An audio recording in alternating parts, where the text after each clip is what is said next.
out, and I apologize. If you want to test yourself, this is one of the best tools ever. Keep asking yourself why. Journal. Be like, why? Well, because I really wanted them to do this. Why? Well, because I wanted to be seen. Why? Because I feel insecure about this. Why? Because my mom did that. Why? Why? There's so much depth to testing out your own why. So I just wanted to give you that, and especially when you do something that doesn't align with you, it's so helpful to understand why you're doing it.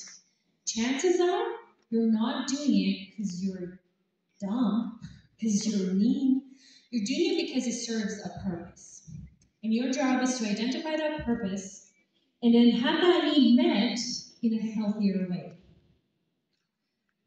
And you're like, cool. So am I really free to be whatever I want to be? And people really hate that. They're like, Sarah, that's not true. And they're right, it's not true. You can't be anything you want to be.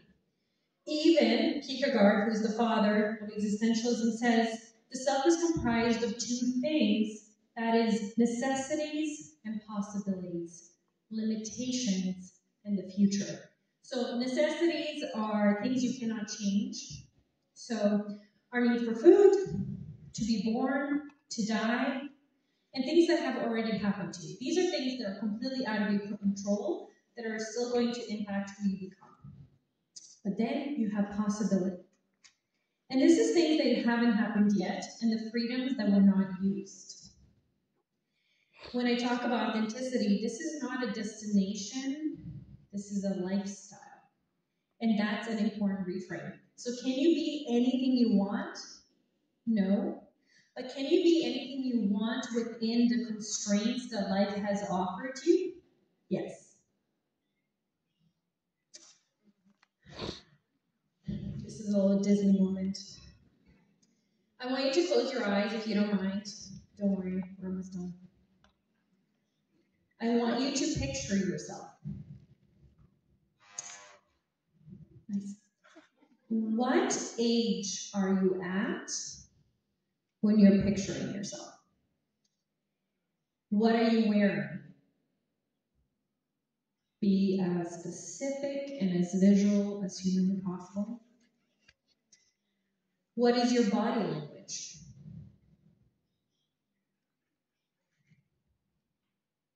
What are you doing?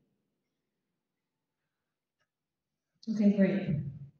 So now you have this beautiful image of who you are, and with your eyes still closed, I want you to raise your hand if the person you visualized is younger than you are right now. Beautiful. So that's about 99% of you. And as much as this narrative and this image is stunning, it's not you. You can open your eyes. This is not you. This is a memory, a perception, a projection. And as pretty as it is, it actually isn't you unless you envisioned yourself in this moment, sitting in this room, wearing exactly what you're wearing. It wouldn't have been the most accurate representation of yourself. Did you do it? Wow, okay, amazing. Kierkegaard said, you can't look in a mirror and go, this is who I am. You can't look in a mirror and go, this is who I am. He said, you can look in a mirror and go, this is who I am right now. Because the possibilities all you haven't become, and if the self is a mix of necessity and possibility, you can never fully fathom yourself. How cool is that?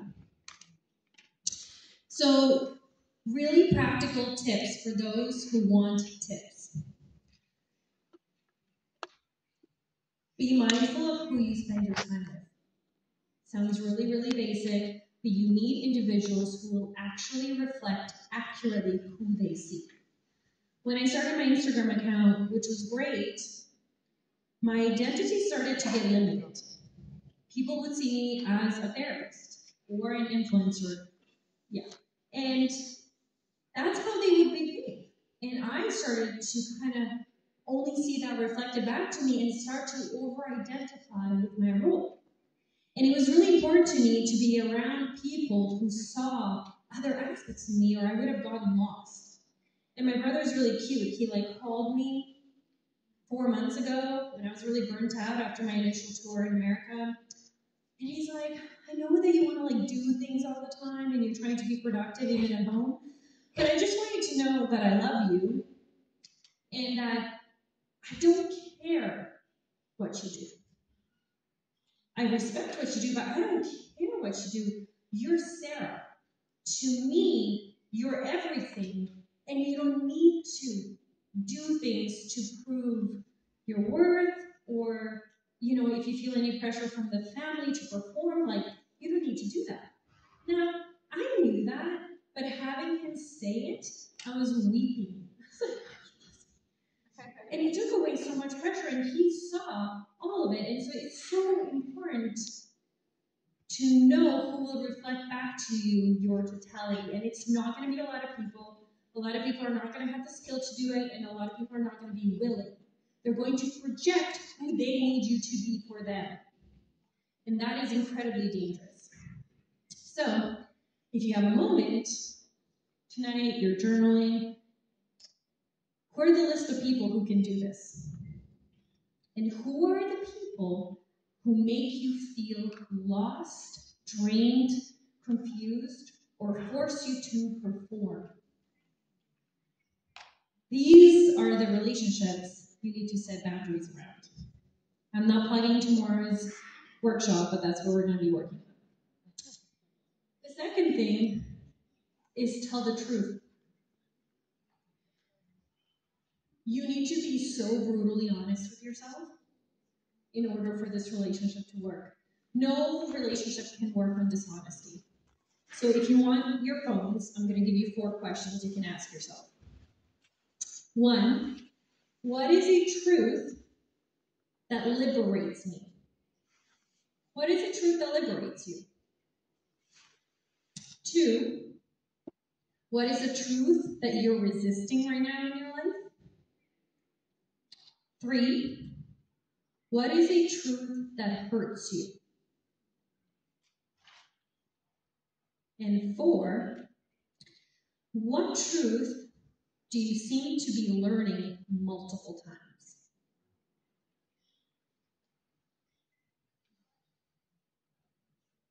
Yes, a song lyric.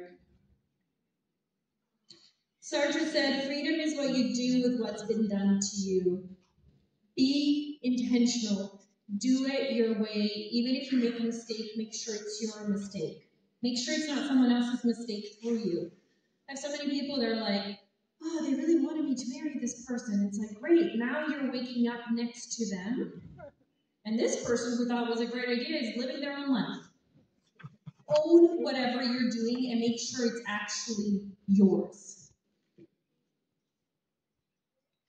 Another journaling question or a thought question is, what do you do on a daily basis that doesn't even feel like a choice anymore because it's become so routine?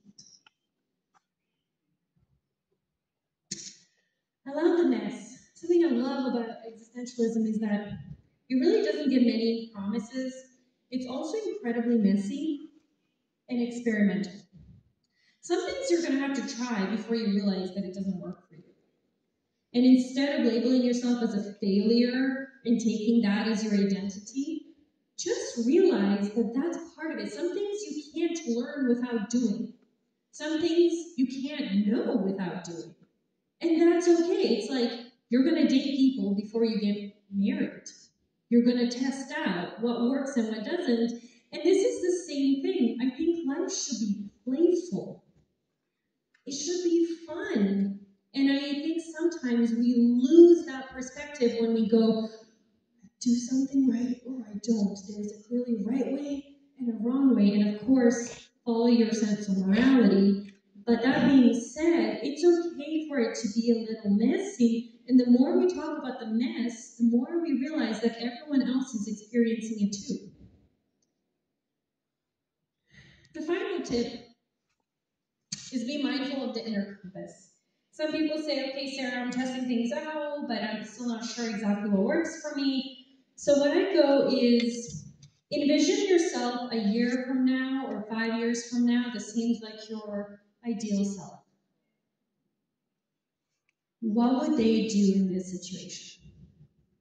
What a fun way. It's like working backwards. It's like doing a puzzle. You see the full puzzle in the box, and then you're like, okay, I see the pieces. Let me build them, and I'm going to get to the final picture eventually. That's a really easy hack if you're having a hard time identifying needs, values, preferences. This is a fun way to do it. Okay, last activity. To the person next to you. They're really getting to you. Describe what the person 1 year from now looks like. Who do you look like a year from now? How fun.